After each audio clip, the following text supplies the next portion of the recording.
உங்க வாழ்க்கைய ஒரே அடியா மாத்தப் போற ஒரு விஷயத்த சொல்லப் போறேன். கேட்க ரெடியா? தினமும் டென்ஷன், பிரஷர், எதிர்காலத்த பத்தின பயம்னு செம கடுப்புல இருக்கீங்களா? நீங்க கேட்கிற துவா எதுவுமே வேலைக்கு ஆகல, பிரச்சனைகளுக்கு ஒரு வழியே கிடைக்கலன்னு விரக்தியில இருக்கீங்களா?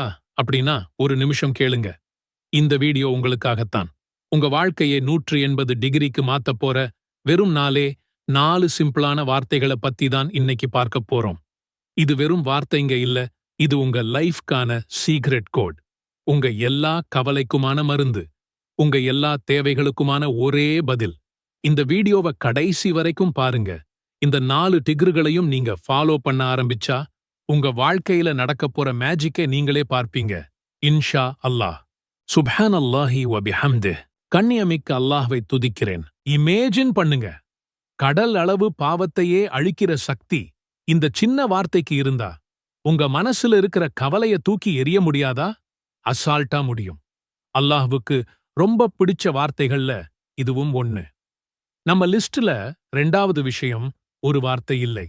இது ஒரு லைஃப் ஸ்டைல், ஒரு 24/7 மைண்ட் செட். அது என்னன்னா, நீங்க ஒரு பிசினஸ் பண்றீங்களா? இதுல எது ஹலால்னு யோசிக்கிறது தான் திக்ரு. இன்னொருத்தரை பத்தி தப்பா பேச போகும்போது வேண்டாம், இது தப்புன்னு உங்களை நீங்களே கண்ட்ரோல் பண்றதுதான் திக்ரு. ஒரு நிமிடம் வீடியோவை நிறுத்துங்கள். நான் தெரிந்து கொள்ள விரும்புகிறேன், நீங்கள் தினமும் சொல்லும் திக்கர் எது? மறக்காமல் இப்போதே கமெண்டில் சொல்லுங்கள். உங்கள் கமெண்டை பார்த்து இன்னொருவர் தொடங்கலாம். அந்த நன்மையும் உங்களுக்கே. இப்போது நாம் பார்க்கப் போகும் திக்கர் ஒரு நன்மைகளின் ஜாக்பாட். குறைந்த நேரத்தில் கணக்கில்லாத நன்மைகளை அள்ளித்தரும் ஒரு புதையல். ஒரு நாள் நபி ஸல்லல்லாஹு அலைஹி வஸல்லம் அவர்கள் தன் மனைவி அன்னை ஜுவைரியா ரலியல்லாஹு அன்ஹா அவர்களிடம், நான் உன்னை விட்டுச் சென்ற பிறகு 4 வார்த்தைகளை 3 முறை சொன்னேன். நீ காலையிலிருந்து செய்த டிக்ரை விட என் வார்த்தைகளுக்கு எடை அதிகம் என்று சொன்னார்கள். அந்த மேஜிக் வார்த்தைகள் இதோ: சுப்ஹானல்லாஹி வ பிஹம்திஹி அதத ஹல்கிஹி வ ரிதா நஃப்ஸிஹி வ ஸீனத அர்ஷிஹி வமிதாத கலிமாத்திஹி.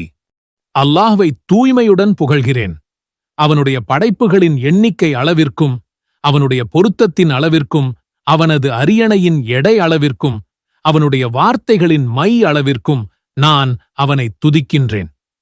நேரமே இல்லை என்பவர்களுக்கு இது ஒரு கோல்டன் வாய்ப்பு.